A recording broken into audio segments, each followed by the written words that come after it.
My name is Avery Calder. I'm 34, and my entire life runs on clean data, verifiable timestamps, and the cold comfort of logic. I live in Serenity Pines, one of those picture-perfect gated communities outside Seattle, where the lawns are always emerald and the American flags flutter at exactly the same height. On paper, it looks like paradise. In reality, it's ruled by the Serenity Pines HOA board, a little dictatorship run by President Karen Whitmore, our very own neighborhood Karen in full Technicolor. She's the type who patrols in a golf cart wearing a visor that says HOA first, clipboard in one hand, fake smile in the other. She once fined me $45 because my welcome mat was non-compliant beige. Another time, she sent a certified letter because my Christmas lights stayed up 3 days past January 6th. I paid every fine without a word. I smiled, nodded, and kept every receipt in a folder labeled Serenity Pines Ironclad, because I knew, deep in my data engineer bones, that one day the mask would slip. On this particular Sunday, the text came at noon. Not an invitation, a command. Emergency HOA board meeting and community celebration. 3 p.m. Sharp at the Whitmore residence. Attendance mandatory for all residents. Agenda: major victory for Serenity Pines. I arrived at 3:03. Tiny rebellion. The clubhouse had been transformed into a housewarming party nobody invited me to host. A wilting sheet cake sweated on the folding table. Cheap champagne flutes clinked. Bluetooth speakers blasted "Celebrate Good Times" on loop. Karen stood at the center like a queen on her throne. Her husband Todd and the rest of the board, for nodding bobbleheads she called loyal neighbors, flanking her. They were all staring at a projector screen showing drone footage of my house. My house. The one I bought cash in 2014. The one with the gray cedar, siding, and the deck that overlooks the pond. Karen's voice cut through the music, shrill and sugary. And look at that deck. Everyone, we can finally host the 4th of July fireworks for the whole community. The entire coastline view, well, pond view. But still, she swiped to the next slide. Photos of my backyard, my grill, even the inside of my fridge from God knows when. I stood by the French doors, lukewarm coffee in my travel mug, one hand in my pocket gripping my phone like a lifeline. I didn't touch their cake. I didn't smile. I observed. The data flowed. Aunt Clara, board member Clara, nodding with greedy little eyes. Todd filming everything on his phone. Karen meticulously avoiding my gaze while she straightened paper napkins printed with tiny American flags. They were all co-conspirators in a performance I hadn't been told I was starring in. Karen muted the music with a flourish. The sudden silence felt like a pressure drop. "Avery," she cooed, voice dripping counterfeit warmth. "So glad you can make it. We're here to celebrate a long-overdue victory for Serenity Pines." I kept my face blank. "What victory?" "Karen." She smiled the slow, oily smile of someone who thinks the game is already won. "Your house, dear. The one at 142 Serenity Lane. It's time it was returned to the community. It was always meant to be a legacy asset. My blood-stained Arctic. It's my house. Karen. Sole owner since October 31st. 2014, she chuckled, the sound designed to sting. See, this is the problem with residents like you. You've been squatting on community property for 9 years. Squatting. The word erased every mortgage payoff, every tax receipt, every hurricane roof. I replaced myself. The board nodded in solemn agreement. The word had been spoken, therefore it was truth. Karen's husband Todd jumped in, bouncing on his toes. "Tell her the good news." "Honey," Karen leaned forward, steepling her manicured fingers. "The time for sharing passed when you ignored our notices. Avery." So we took the legal route. We filed a covenant enforcement action claiming the property as a common area legacy from the original developer. The court granted default judgment. We won the auction. The handover is Friday at 10. The sheriff will be there to execute the removal order. The room spun, but I stayed perfectly still. They had weaponized the law the same way they weaponized fines, twisting facts until the lie became official. The sale is final, Karen declared, arms crossed. The deed is recorded in the HOA's name. We're having a real community party Saturday. You should come as our guest. Of course. 16 pairs of eyes waited for me to cry, beg, shatter. I raised one hand. You said a court case. Karen's smile flickered. Case number? I asked, voice flat. She sniffed, pulled a folded paper from her designer tote, and read it aloud like a coronation decree. Serenity County Superior Court. CV 2024 to 9182. I memorized it the way I memorize server logs. CV 2024 to 9182. Primary key acquired. Excuse me, I said. I turned and walked out the French doors onto the porch. Behind me, Karen shrieked. You can't just call a lawyer. Avery, it's done. The judge decided. The screen door slammed like punctuation. My hand shook only a little. I set the travel mug on the railing. Opened my voice recorder. Hit red. Placed the phone on the wooden step. Then I dialed Elena Marlowe, my real estate attorney who closed my house in 2014. Speakerphone. Elena picked up on the second ring. Grill sizzling in the background. This better be good. Avery. I'm flipping burgers. I kept my voice monotone. I'm at an HOA celebration. Karen Whitmore just announced they bought my house at auction after a covenant suit. Default judgment. Eviction Friday. Dead silence. The grill stopped. What? Elena's voice turned sharp. You bought the house cash. Sole name on the deed. There is no co-owner. No legacy. No common area claim. That's not how covenants work. I gave her the case number. I heard her keyboard clacking like machine gun fire. You gotta be kidding me. It's real. Filed 6 months ago. Default 2 months ago. Auction last week. My pulse dropped then climbed. Elena's tone went lethal. Avery, this is fraud on the court. They lied about ownership, faked service of process, and used it to steal your house for their little community pool fantasy. This isn't civil anymore. This is criminal. From inside, I heard champagne corks pop and Karen's cackling toast to the new Serenity Pines Community Center, formerly Avery's house. I stared at the tiny red recording icon. Elena, what do we run? She answered like a general. We run the kill script. Hang up. Email me every document you have. I'm filing an emergency motion to vacate first thing tomorrow. Ex parte. Stay of all enforcement. And Avery? When I'm done, that sheriff might be arresting Karen instead. I hit stop on the recorder. Save the file. Karen Fraud Sunday. I walked back inside, armed with the truth and a perfectly calm smile. The board turned like synchronized puppets. Karen held up a printed calendar, slicing my summer into community weeks. We're thinking Memorial Day for the board. Of course. 4th of July is ours. Fireworks for everyone. They were dividing my life like a cheap timeshare. I placed my phone on the coffee table. Screen up. There will be no Memorial Day. No 4th of July. No community center. The air pressure changed. Karen's smile froze.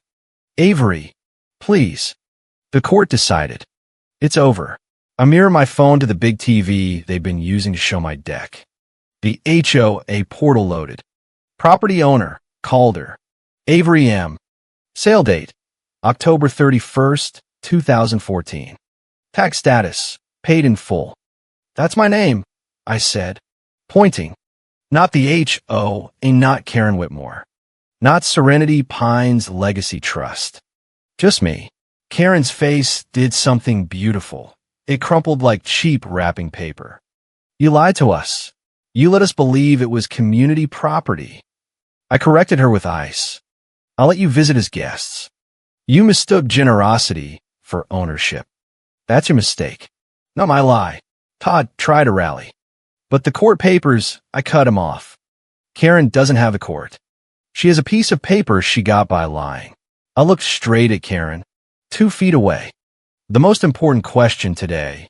Karen, did you legally serve me those documents? She couldn't speak. Her pearl necklace rose and fell. Because I was in Denver on April 17th running server migrations. I have flight records, hotel folios, badge logs time-stamped to the second. You served an empty house. That's called sewer service. And that affidavit you filed? Perjury. The board's nodding stopped. Horror replaced smugness. They finally realized they weren't at a party. They were witnesses to a crime. Karen's husband, Todd, tried the classic deflection. It's the lawyer's fault. We relied on counsel. I almost laughed. That's not a defense when you sign the declaration under penalty of perjury. Todd, I hit Elena's number on speaker. She answered instantly. Elena Marlowe for Avery Calder. For everyone listening, I reviewed case CV 2024-9182. The plaintiff, Serenity Pines, HOA led by Karen Whitmore, has engaged in what appears to be a conspiracy to commit multiple felonies. Karen actually clutched her pearls. Elena continued like a surgeon listing scalpels. Filing a fraudulent instrument claiming the house as HOA legacy from a dead developer who never owned it, felony. Perjury in the complaint, felony. False affidavit of service, felony. And since you used the fake judgment to wire community funds for the auction, that's wire fraud. Federal. Karen roared. You can't prove any of that. Elena's voice went arctic. A sale based on fraudulent judgment is void of initio. The money will be frozen. The deed expunged. And Karen? The sheriff you plan to bring Friday might be reading you your rights instead. I ended the call. The TV still showed my name glowing like a verdict. No one moved. The sheet cake sat sweating. Forgotten. I picked up my phone. You put a price on neighborly relations. Karen, you just lost. I walked out without slamming the door. The drive home was pure focus. I wasn't a resident anymore. I was a data engineer staring at corrupted files that needed purging.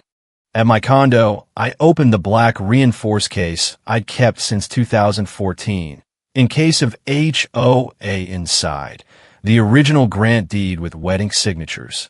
Title policy, 9 years of tax receipts, mortgage payoff, flight itineraries, corporate badge logs, even the ridiculous HOA violation notices I'd paid just to keep the peace. I scanned every page, bundled them, and fired them to Elena with subjects like Exhibit A, Proof of Title 2014, and Exhibit C, Fraudulent Service Alibi. While the scanner hummed, Elena's email pinged. It gets better. Their lawyer filed the lease penned-ins on the wrong parcel, your neighbor's house. Typo in the lot number. Classic Karen incompetence. I added it as Exhibit D. Then I remembered the HOA group chat I kept muted. 3 weeks ago, Karen had posted, "Get your vacation requests in. The new community center, formerly Avery's house, is almost ours." Just a formality. She never responds to notices anyway. Premeditation in writing. Screenshot. Exhibit E. By midnight, Elena had a 47 exhibit emergency motion ready. The eviction is dead. The judgment is dead. And Karen? She's about to become a cautionary tale. I hit send. The missile was launched. The next morning, the emergency hearing was set for 9 a.m. Department 12 smelled of floor wax and anxiety. Elena and I sat at the defense table with 3 perfect binders. Karen and her lawyer, a sweaty kid named Hollis, arrived looking like they'd been hit by the same golf cart she patrolled in. Hollis carried one crumpled accordion file that looked like roadkill. Judge Ruth Delgado entered, sharp and impatient. MS. Marlowe, you allege fraud on the court. High bar. Elena rose. In this case, the evidence is incontrovertible. Your Honor. First, lack of service. My client was in Denver on the alleged service date. Badge logs prove it. Second, the HOA lacks standing. The house was never common area. Third, the entire complaint is built on perjury using a dead developer's name who died before the house existed. She projected the exhibits, flight records, badge logs, the grant deed, the death certificate of the supposed founder. Judge Delgado turned to Hollis. Did you pull the actual deed before filing? Hollis turned white. We relied on the client's facts. Your Honor, the judge's voice dropped. You filed a frivolous, fraudulent action without verifying title. You filed a lease pinned-ins on the wrong lot. You have unclean hands. She issued the stay. Eviction canceled.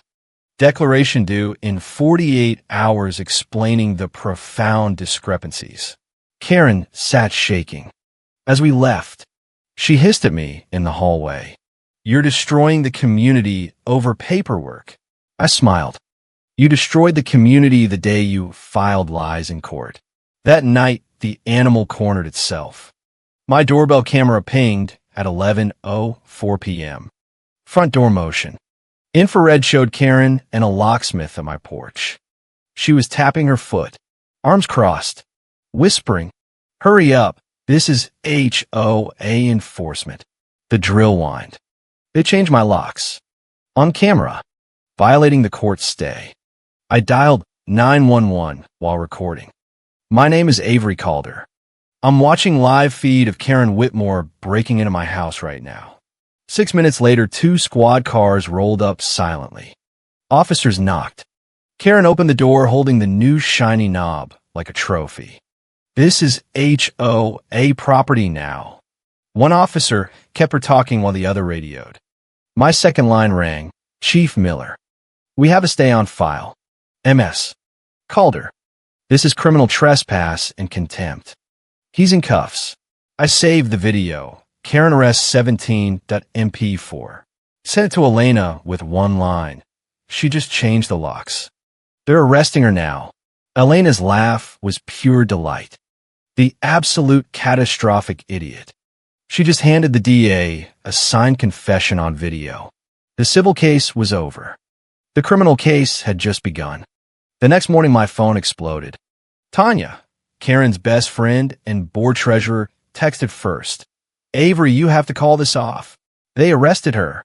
Do you know what this will do to her reputation? The children are devastated. We promised them a community pool party. I replied, my terms are non-negotiable. 1. Keys to the illegal locks. 2. Written apology read in open court. 3. She pays every cent of my legal fees. Tanya called it blackmail. I called it restitution. Hollis tried a settlement email offering me 2 weeks per year of generous guest access in exchange for dropping charges. Elena replied, hell no. We will be seeking full sanctions, disbarment referral, and criminal prosecution. Do not contact us again. The desperation peaked when Hollis filed a supplemental brief. 20 pages of blurry family. Sorry. Community. Photos of Karen grilling on my deck in 2017. Board members lounging in my backyard. Long-term use established the house as de facto common area. Elena's response was 1 page. Use by permission does not ripen into ownership. His brief actually disproves his own case. Then Uncle Wade, my only decent neighbor, forwarded a voice memo from 6 months ago. Karen's voice. Slightly drunk. Look, the lawyer says she won't show. She's too busy. We'll serve the papers. She'll ignore them. It defaults. Judge signs. It's ours. Easy. Premeditation caught on tape. Elena bundled everything. Arrest report. Doorbell video, voice memo, and fired it to the court, the DA, and the state bar. Monday, 2 p.m. We were back in Department 12. The room felt colder. Karen and Hollis sat silent, not even looking at each other. Karen had been released on bail. The humiliation still clung to her like cheap perfume. Judge Delgado entered. MS. Marlowe. The court has reviewed your supplemental evidence, including the arrest for criminal trespass and the voice recording planning the default.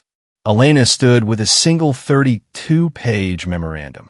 Your Honor, we ask this court to vacate the fraudulent judgment, void the sale, sanction the HOA and Karen Whitmore personally, and refer the entire file to the district attorney for felony prosecution. She dismantled the lies one by one. Ownership lie, proven false by deed and death certificate. Service lie, proven by badge logs and GPS data showing the process server was at Starbucks. Equity lie. Karen came to court with hands stained by perjury and contempt. Hollis tried to speak and failed. Karen suddenly screamed. He's the lawyer.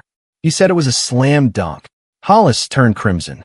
I advised her of the risks. The judge barked. Sit down, both of you. She looked at the evidence. Then at Karen. This court finds the plaintiff engaged in intrinsic fraud, perjury, and willful violation of a court order. The default judgment is vacated ab initio. The sheriff's sale is void. Monetary sanctions awarded. The entire file is referred to the DA and State Bar. The gavel cracked like a starter pistol. Karen's face collapsed into theatrical sobs. But it was for the children, for the community. The judge didn't blink. Ignorance is not a defense for perjury. MS. Whitmore. And your voice memo suggests you were not ignorant. You were malicious. I walked out into bright afternoon sun. The police had returned the new key they'd taken from Karen's purse after the arrest. I drove the 53 miles to my house. Drill marks scarred the doorframe. I slid the illegal key into the illegal lock. It turned. I stepped inside. The air was still. Late sun streamed through the windows. My sofa, my books, my life untouched. Karen had broken in, but never lived here. I walked onto the deck. Salt air, waves, freedom. My neighbor Mrs. Gable from next door appeared at the gate with a basket. We got the letter from your lawyer. Thank you for fixing that title mess. The whole neighborhood knew this was always your house. We were just waiting for you to come home. She left lemon poppy seed loaf. I sat on the Adirondack chair. Bread warmed my lap. And finally breathed. The HOA group chat had 94 new messages calling me a monster, a traitor, a community destroyer. I muted them all except Uncle Wade, who texted, keep walking straight.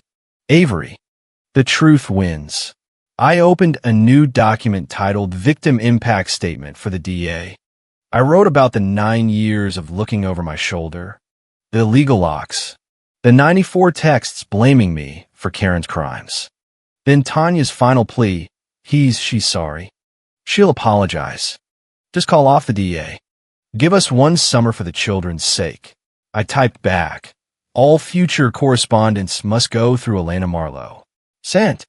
The coldest door I'd ever closed. Night fell. I stood on the deck with tea, wind whistling, storm brewing offshore. The program was running. Evidence filed. Arrest made. I was just waiting for output. I practiced the words I'd need when the inevitable mercy pleas came. There is no negotiation on the truth. I cannot forgive a fact. The call from Judge Delgado's chambers came at 7:18 p.m. Missed call. Then Elena got the same voicemail. The judge needs to clarify a procedural matter with both parties before issuing the final order. Conference line. 9 a.m. Tomorrow. Unheard of. Judges don't call litigants after hours. Something was wrong, or something was about to be spectacularly right. At 7 a.m. My mother, Karen's biggest cheerleader on the board, called. Voice stripped of authority. The judge wants to speak with everyone. Brent, Karen, thinks it's a good sign. She wants us all together at her house to hear the news as a community. United front. The delusion was breathtaking. The woman who just got arrested for breaking into my house wanted a unity meeting. I said I'd be on the call. Where I took it was my business. I walked back into Karen's living room at 8:55 a.m. Same beige furniture. Same faded photos. Same suffocating dread. The board huddled like refugees. Karen sat next to Todd, face gray, eyes hollow. She tried to stand, legs trembling. Good. We need to be on the same page when the judge suggests a settlement. I place my phone in the center of the coffee table. Screen up. It's 8:59. Let's hear the news. At exactly 9 o'clock, the phone rang. Caller ID. Chambers, Judge Delgado. I hit speaker. The clerk's crisp voice. Judge Delgado will now speak. A click, rustle of paper. Then the voice of pure authority filled the room. I have signed, filed, and enter my final order. A written copy is being transmitted. I am reading the core findings into the record because of the extraordinary criminal nature of the plaintiff's conduct. Karen flinched at the word criminal. The judge continued. 1. The default judgment is vacated as void of initio for fraudulent service, lack of jurisdiction, and intrinsic fraud. 2. The share of sale is declared void. The fraudulent deed is expunged. All rights restored to sole owner Avery Calder. 3. The entire file is referred to the district attorney for a criminal investigation into perjury, filing false instruments, and wire fraud. 4. Counsel Hollis is referred to the state bar for misconduct. Full monetary sanctions awarded against Karen Whitmore and the HOA jointly. Karen surged forward. Your Honor. Wait. We thought it was community property. Judge Delgado cut her like a scalpel. Your voice memo planning the default suggests you were not ignorant.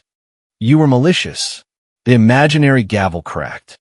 Any further attempt to access the property will be criminal trespass. This call is concluded. The line went dead. Silence pressed like a physical weight. Karen's face crumpled into theatrical sobs. But it was for the children.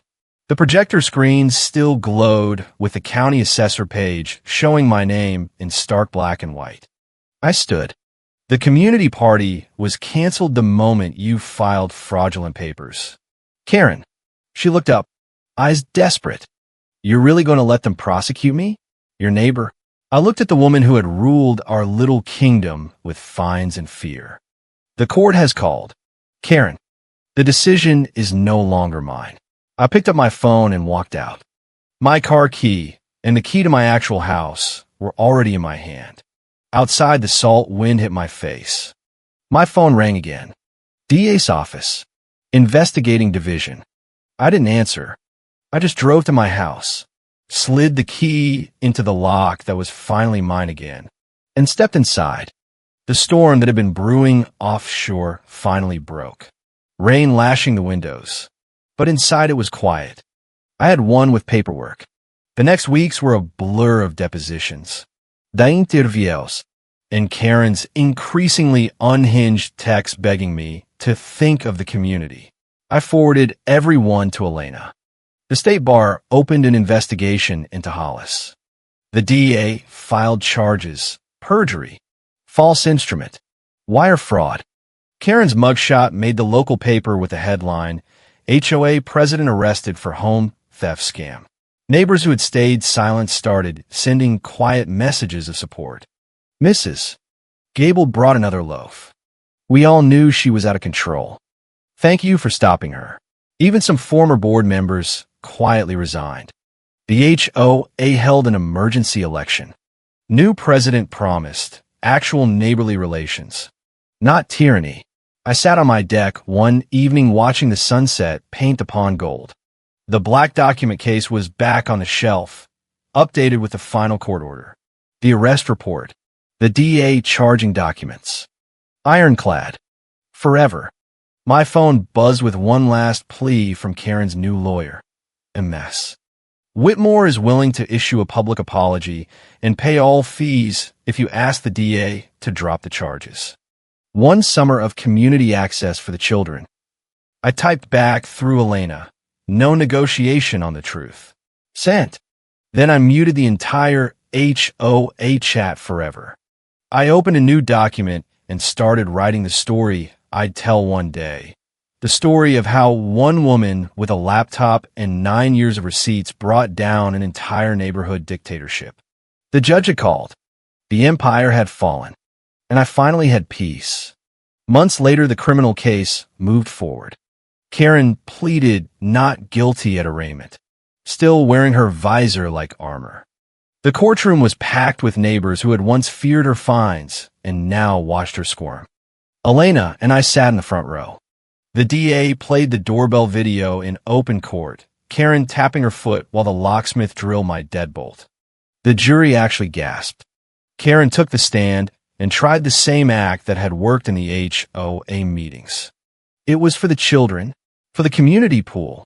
I truly believe the house was legacy property. The DA showed the voice memo, showed the Zillow printout they used instead of title search, showed the typo that clouded my neighbor's title. Karen's story fell apart like wet cake. The verdict came in under 2 hours, guilty on all counts. Sentencing was brutal, 18 months. Restitution, permanent bar from any HOA board in the state. As the bailiff led her away, she looked back at me, eyes wild. You destroyed everything. I met her gaze. You destroyed it the day you decided rules didn't apply to you.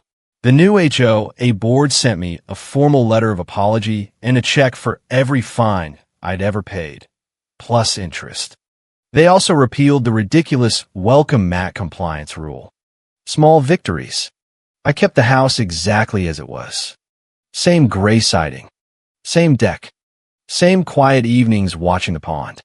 Only now I flew a flag exactly the height I wanted and left my Christmas lights up until I felt like taking them down.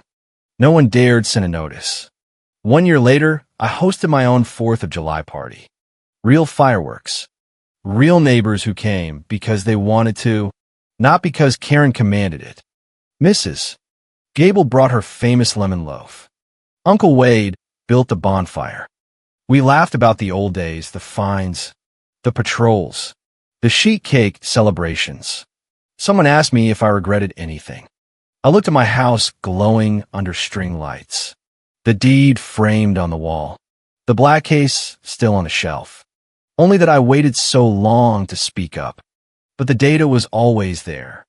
The truth was always there. It just needed the right query. Later that night, I stood on the deck alone.